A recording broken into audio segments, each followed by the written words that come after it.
ज्या विकास कामाचं मी भूमिपूजन केलं किंवा उद्घाटन केलं ते विकास काम तसंच्या तसं मला माझ्या मतदारसंघामध्ये करायचं आहे। हे आता मी तिसऱ्यांदा करणार आहे। कारण आता मी जे माने साहेबांच्या संकल्पनेतनं किंवा तुमच्या संकल्पनेतनं मिलिटरी संदर्भातलं एक उद्यान बघितलं।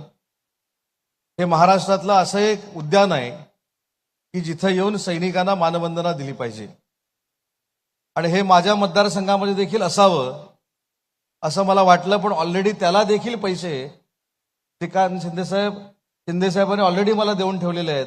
फक्त प्लान बनवायचा होता, तो आता प्लान मी तुमच्याकडनं घेऊन जाणार आहे आणि असंच्या असं उद्यान मी रत्नागिरीमध्ये उभं करणार आहे।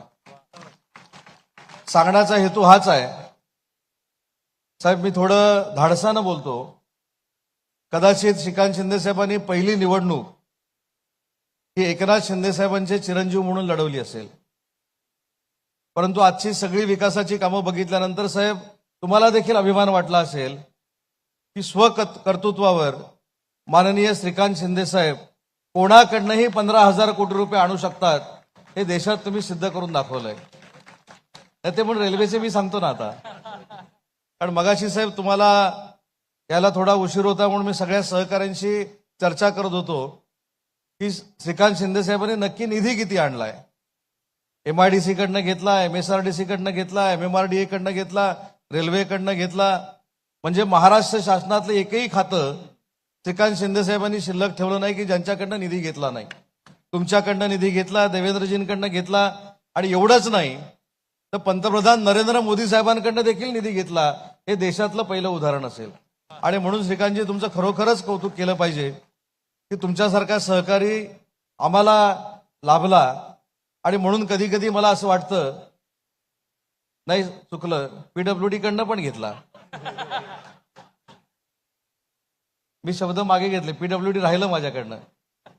श्रीकांतजी कधी कधी असं वाटतं की तुमचा हा निधी आणण्याचा क्लास लोकप्रतिनिधींना दिला पाहिजे। तो आता तुम्ही दिलखुलासपणे द्याल की नाही मला माहित नाही, आणि सगळे पत्ते ओपन करायचे नसतात, पण 10-10, 15-15 हजार कोटीची साहेब कामं करणं हे खरोखरच कुतूहलाचं आहे आणि आश्चर्यकारक आहे। आणि म्हणून श्रीकांतजी मी आपल्याला मनापासून धन्यवाद देतो। आणि MIDC कडनं आपण सांगितलं की निधी मागितला, पण तुमची जी पाठपुराव्याची जी पद्धत आहे ही मी कधी कुठेही जगात बघितलेली नाही। म्हणजे पहिलं साहेब ते निवेदन देतात आणि निवेदन दिल्यानंतर ते काम मंजूर होईपर्यंत नाही तर त्याची वर्क ऑर्डर होईपर्यंत पाठपुरावा करतात आणि वर्क ऑर्डर झाल्यानंतर ते काम 1 वर्षामध्ये पूर्ण करतात। हे जर महाराष्ट्रामध्ये कुठं बघायचं असेल तर तुम्हाला श्रीकांत शिंदे साहेबांच्याच मतदारसंघामध्ये यावं लागेल। एवढं चांगलं विकासात्मक काम श्रीकांत शिंदे साहेब तुम्ही उभं केलेलं आहे आणि म्हणून आम्हाला सगळ्यांना अभिमान आहे। पण अजून एक धाडसानं सांगतो, शेवटी बाप तो बापच असतो। शिंदे साहेबांनी 2.5 वर्षात जे महाराष्ट्रामध्ये विकासाची कामं केलीत आमच्या मतदारसंघामध्ये देखील, ती देखील आम्ही आमच्या कारकिर्दीमध्ये कधीही बघितलेली नव्हती। तुम्ही तुमच्या स्किलवर, तुमच्या ताकदीवर ही विकास कामं आणलीत, परंतु महायुतीच्या प्रत्येक आमदाराला स्वतःच्या ताकदीवर राजकीय उभं करण्याचं काम जर 2.5 वर्षामध्ये कोणी केलं असेल तर ते देखील एकनाथ शिंदे साहेबांनी केलंय। हे देखील जाहीरपणाने इथं मला सांगितलं पाहिजे। आणि माझ्या मतदारसंघामध्ये परवा एक जाता जाता फक्त किस्सा सांगतो साहेब। माझ्या मतदारसंघामध्ये आले होते आणि माझ्या मतदारसंघामध्ये आल्यानंतर आमचा बूथ प्रमुखांचा एक मेळावा होता। मी डॉक्टर साहेबांना सांगितलं की एक फक्त लोकार्पणाचा सोहळा आहे तेवढा आपण करूया। साहेब 5 मिनिटासाठी तिथं आले।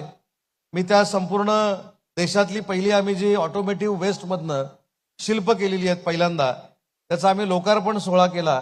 साहेबांनी मला विचारले पैसे कुठून आणले? म्हटलं साहेब घाईघाईत तुमची सही घेतली होती त्याच्यातनं पैसे मिळाले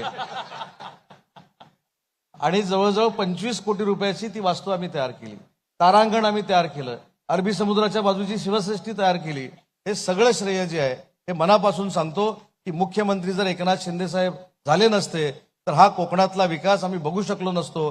ही देखील वस्तुस्थिती आहे आणि म्हणून या कार्यक्रमाला येत असताना तुमचं देखील मनापासून कौतुक करतो आणि शिंदे साहेब तुम्हाला देखील धन्यवाद देतो की तुम्ही विकासाला कधीही निधी कमी पडू दिला नाही। आता चव्हाण साहेब आपण या ठिकाणी एक मागणी केलेली आहे की जिमखान्याची, मी साहेबांना इथं सांगितलं की साहेब तुमचा जर आदेश असेल तर त्याच्यामध्ये ते देखील आपण मार्ग काढू। पण श्रीकांतजींनी या ठिकाणी सांगितलं, मी शब्द देतो श्रीकांतजी तुम्हाला MIDC मार्फत जे तुम्ही मागाल ते चांगल्या कामासाठी कधीही तुम्ही जे मागितले ते दिलंच आहे. भविष्यामध्ये देखील हक्कानं मागा. देण्याची जबाबदारी उद्योगमंत्री म्हणून माझी आहे. या परिसराला, उद्योग विभागाला कुठेही पैसे कमी पडणार नाहीत हा शब्द माननीय एकनाथ शिंदे साहेबांच्या समोर आणि प्रदेशाध्यक्ष भाजपचे रवींद्र चव्हाण साहेबांच्या समोर तुम्हाला देतो. मला या कार्यक्रमाला बोलवलं त्याबद्दल आपल्याला मनापासून धन्यवाद देतो आणि माझं मनोगत संपवतो. जय हिंद, जय महाराष्ट्र.